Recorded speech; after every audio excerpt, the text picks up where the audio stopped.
talking. Yes. Being on Grave Conversations feels very therapeutic, very calming. Oh my God, I can't wait to get in the coffin. Is that weird? You know, I'm getting up there, so I'm trying to get all my affairs in order.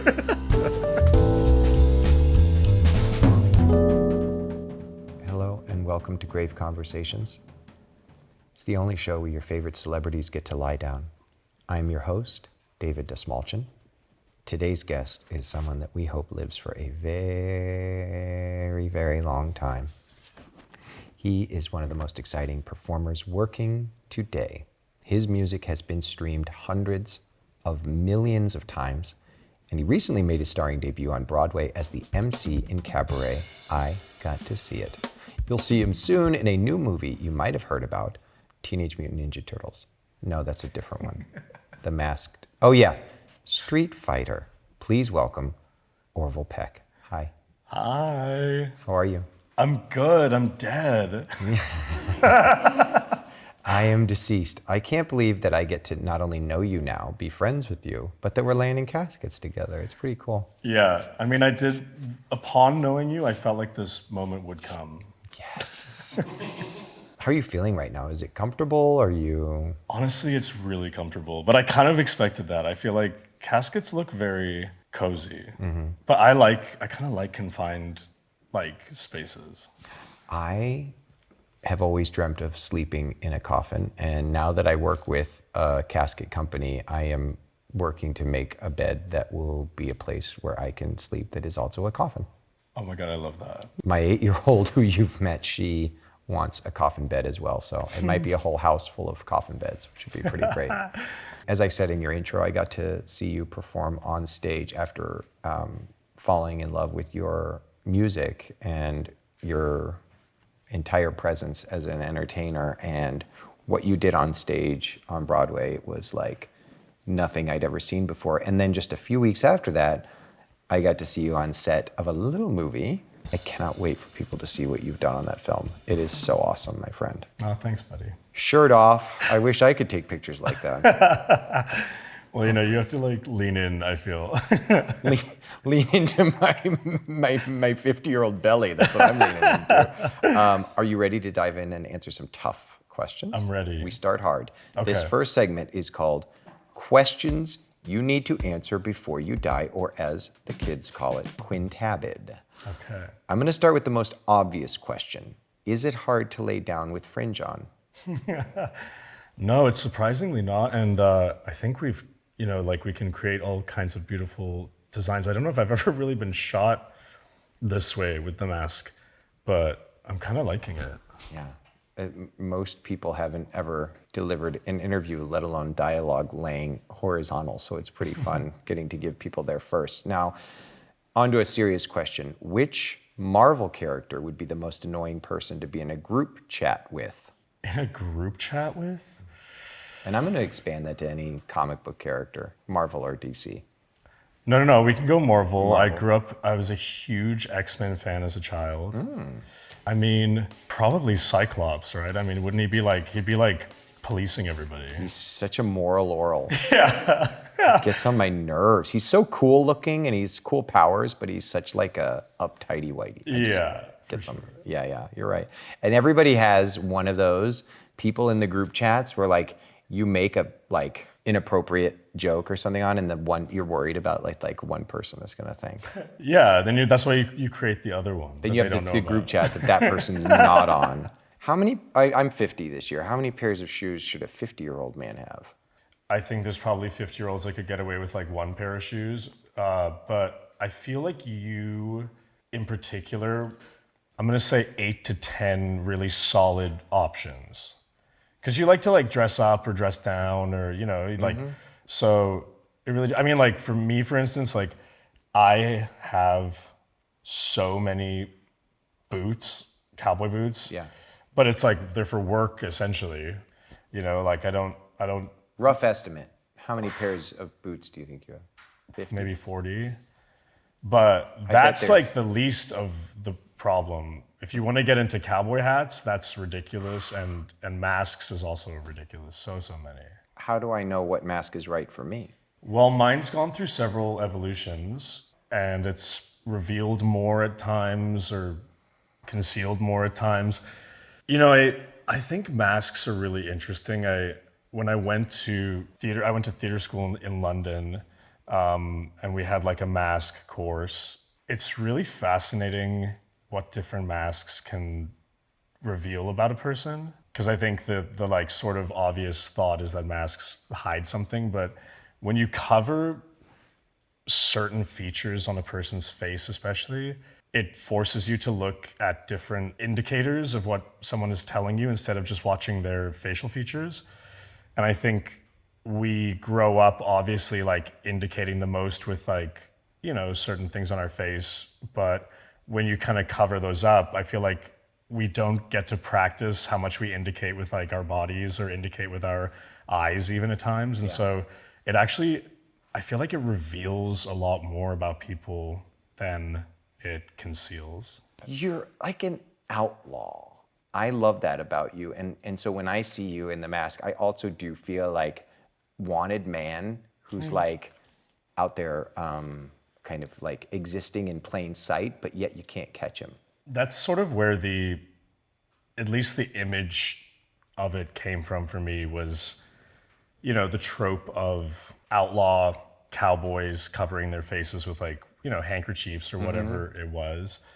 And yeah, when I was a kid, I loved cowboys and I loved Westerns especially. And I think I always really loved cowboys because they were sort of anti-heroes, like they had this almost like otherness to them and they didn't fit in. They were always sort of outliers and they would like roll into town and, everyone's sort of like watching them like uneasy, but they end up like saving the day instead of being a villain, but they maintain that sense of uniqueness as their power. Mm-hmm.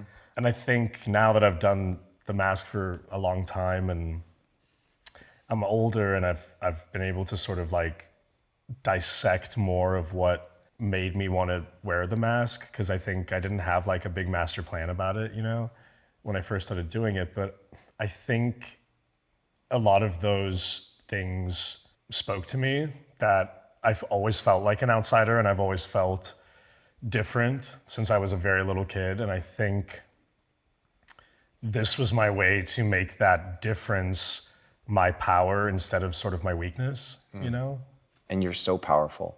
You're such a powerful presence. And again, I'll go back to Cabaret. I want to ask you a question about Cabaret, but like you were reverberating energy from your position on stage to those of us throughout the theater, and it was palpable.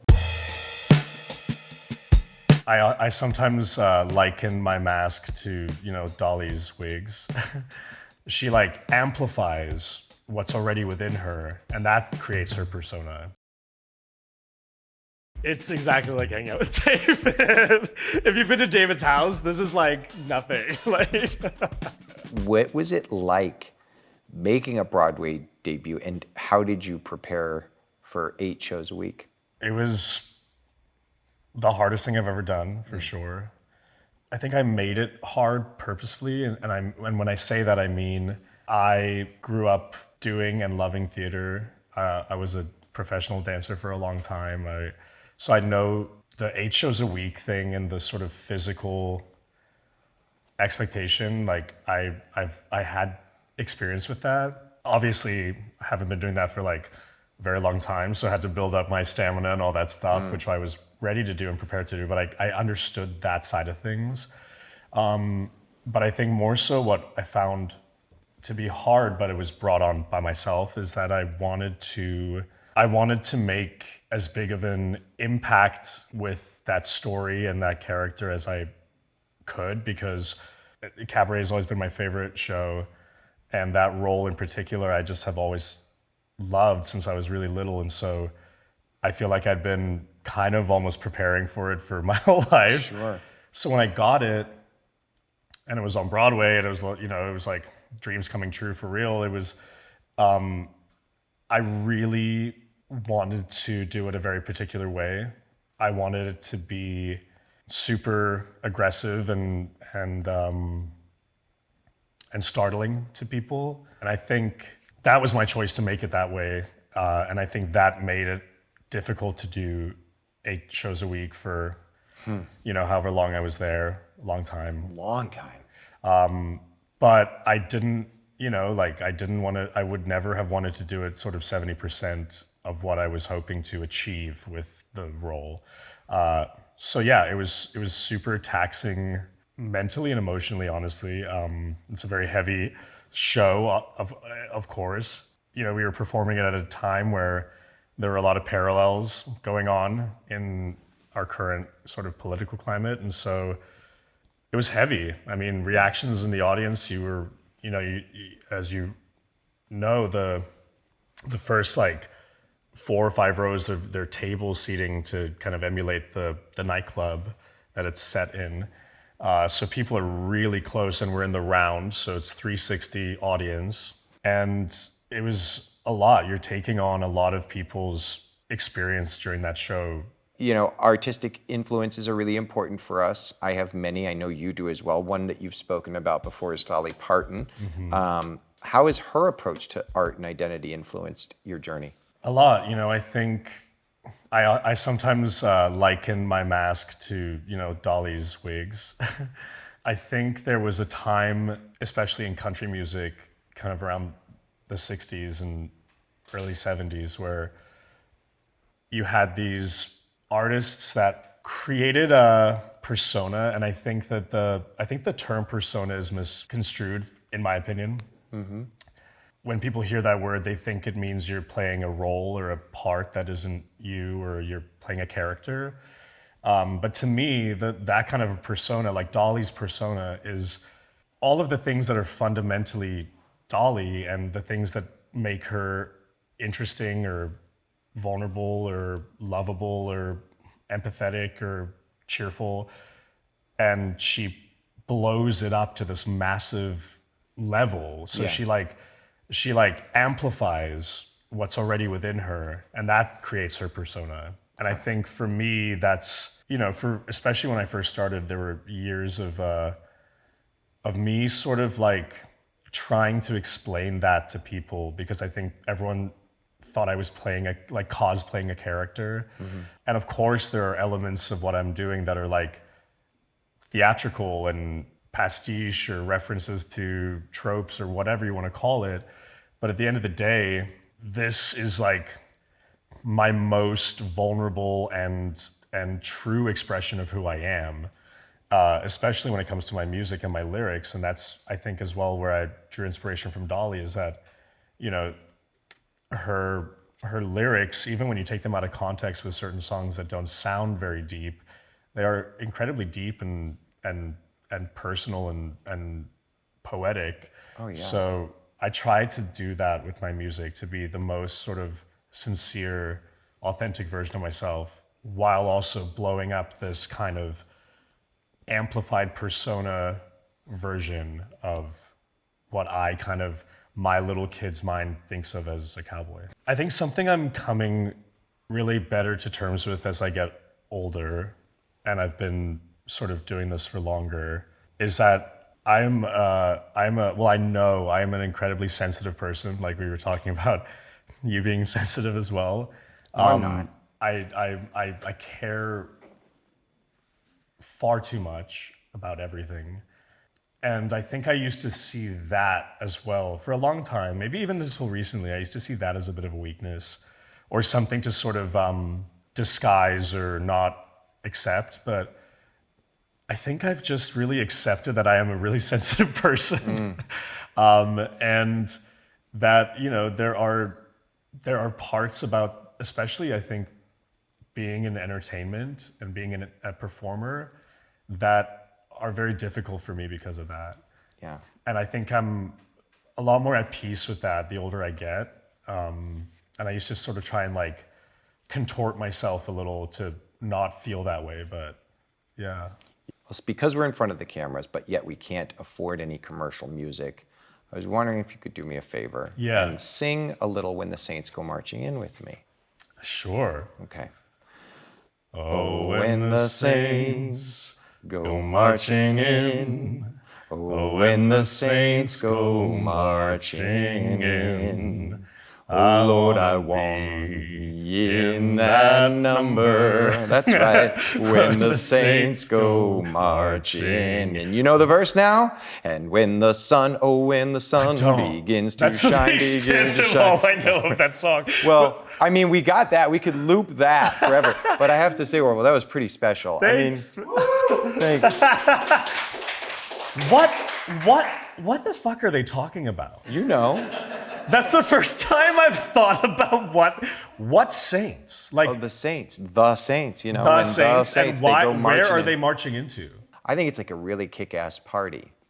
The Yeah, that saints sounds cool. are the best dressed, with the best makeup and the best looks, who are just on fleek going into this party, and I want to be with them. You're like, I want to be in that number. One of our friends died in a really tragic way when we were in high school. You know, I went up to the open casket and I touched my friend's body. And how did it feel having the fringe in the casket? Oh, it's easy. I've done everything imaginable with this fringe on, so don't get any ideas. I really appreciate you being willing to. I've never imagined myself getting to duet with such an incredible voice as yours. On Grave Conversations, as you know, we've talked about this before, we're trying to normalize conversations about death and dying. Are you ready to talk about end of life? Yeah. Funeral planning, all of that stuff. Yeah. It's time for a little segment we call Death Wish. Put yourself in the shoes of your younger self, that young boy that loved cowboys and all of that. What do you think he would be most surprised to learn about you now? The majority of my life, I think. You know, I'm from like a very close to my family, very loving family, but I was a very unhappy kid. You know, I had barely any friends, if any, for most of my childhood. Like I said before, I always felt different. You know, I really struggled with being bullied a lot when I was in elementary school, parts of high school, and that definitely fueled a lot of my creativity. But I also spent a lot of my childhood like sort of not imagining how I could have a happy, fulfilling life, because my mental space was taken up with all that other stuff. I think my younger self would be so excited and thrilled to learn all the things I've achieved in life, but also like the incredible community that I have around me of friends, you know, my partner, my own family, and like I think those were things that weren't really on my mind as a kid in terms of the future, because I was like too distracted by the hurt, really. So I think it'd be like a really relieving, happy thing to hear. Oh man, I wish I could go back to that kid and show him a Polaroid of Orville in grown-up life. But here you are, and he's still inside there. Oh and yeah, it must be pretty cool when you look in the mirror and you get to be like, hey, guess where we came? Oh my God, I do it all the time. Like I write letters to him. Like I think about him all the I time. love that. And then you're standing on the set of Street Fighter. You're gonna be like, hey kid, look at this, huh? Yeah. Not too shabby. Is there a memory that you would choose to relive once a year forever? Well, you know what's really like blowing my mind right now, what you've sort of made me realize, not trying to get too sentimental with my art, but I think I get to do that all the time with my music. That's awesome. Because I write about my life almost exclusively, and especially write about moments that have been hugely impactful to me or moving to me. And it's like, you're making me actually realize that I get to relive those moments every time I perform those songs. So, but now that you've sort of like helped me lay that out, I think I'm really actually quite grateful for that. If you got to pick, you get to choose, how would you, Orville Peck, like to die? There are like two parts of me that on one hand, part of me wants it to be something so dramatic and like Blaze of glory. like Shakespearean, you know? For sure, yeah. And like just so kind of over the top and iconic. Cowboy, Blaze of Glory, yeah. Yeah, for right. Sure. Yeah. And then there's another part of me that's like, just like the complete opposite of that. Like very, I don't know, I guess peaceful, nondescript, maybe even just sort of like I don't want to say unnoticed because that sounds really dark, but like uneventful as well. I think I vacillate between those sort of two worlds in terms of a lot of things in my life. I kind of have like those two very different sides to me. Do you think about death, dying often? Yeah, I mean, I wouldn't say often, but definitely. I mean, it used to really frighten me when I was a kid. You know, just like when you're little and you imagine, you know, your parents dying or things like that. But I was confronted with death the first time when I was about 17 years old, and one of our friends died in a really tragic way when we were just finishing high school. I'm sorry. And her family was like Irish Catholic. They had a very big funeral process, and they had an open casket. And I'd never known anyone who died, you know, and we went to, of course, be at the funeral and everything. And, you know, I walked up to the open casket, and I touched my friend's body. It demystified a lot of things about death for me. And I think, obviously, I had to go through a lot of grieving and kind of, especially since it was a pretty tragic death, and so there was a lot of hurt around it. I think it sort of made me comfortable with thinking about death in a non-fearful way. It doesn't frighten me, and I don't know, I think of a lot of things in terms of legacy and what we do, not just like, I guess, in our careers or our lives, but just what we do with our time on this earth. And I don't know, it sort of feels like a beautiful grand finale to things as opposed to something to be fearful of now. Have you ever done any funeral planning for yourself? No, but I definitely feel like I would, like, I'm bummed that I wouldn't be able to be there. You know? Like, I want to hear what people are saying. I'm bummed that I won't be able to be there either, but I'm a lot older than you, so you will attend mine, and I am putting it out there to the universe now. I'd be so honored if you sang Not When the Saints Come Marching In.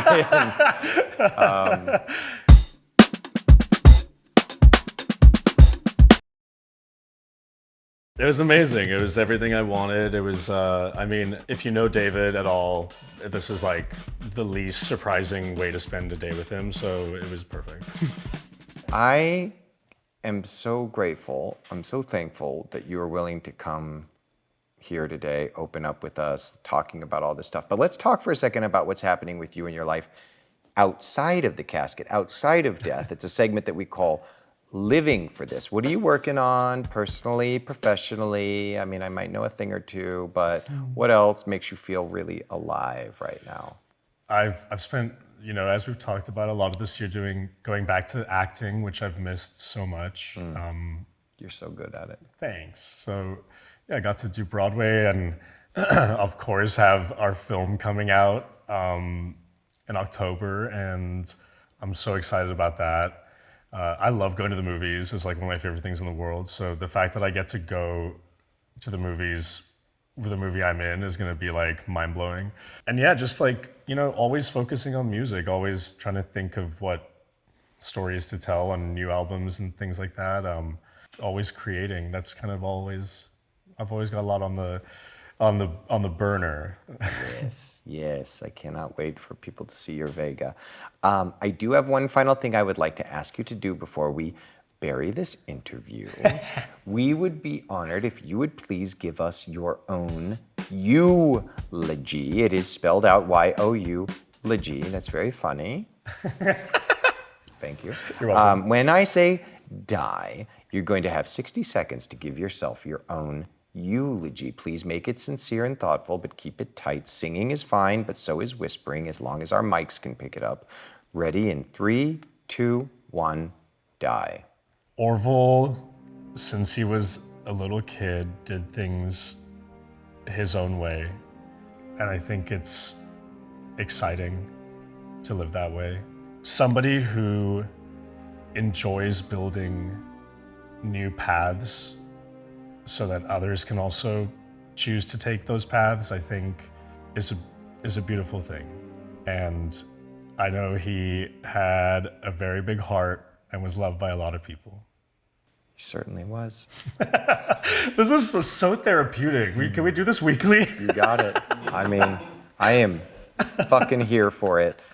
You're so loved and beloved, and I know that as a performer as well, there's a mask that we wear between who we can be publicly and who we can be privately, and finding the little space in between those two things can be tricky sometimes, but I think you do a really fabulous job of getting to merge those, and you bring so much of who you are as a person into your art, and it's really brave, and I really appreciate it, and I think that you've tread a really important path, and I'm glad to share some of it with you. Thank you, my friend. Thank you for having me. Bye. Oh, when the saints go marching in. Oh, when the saints go marching in. David wants to be in that number. We still don't know what the number is or who the saints are or where they're marching. I guess it must be heaven. But all of them? Didn't they die? Like, they were, anyway.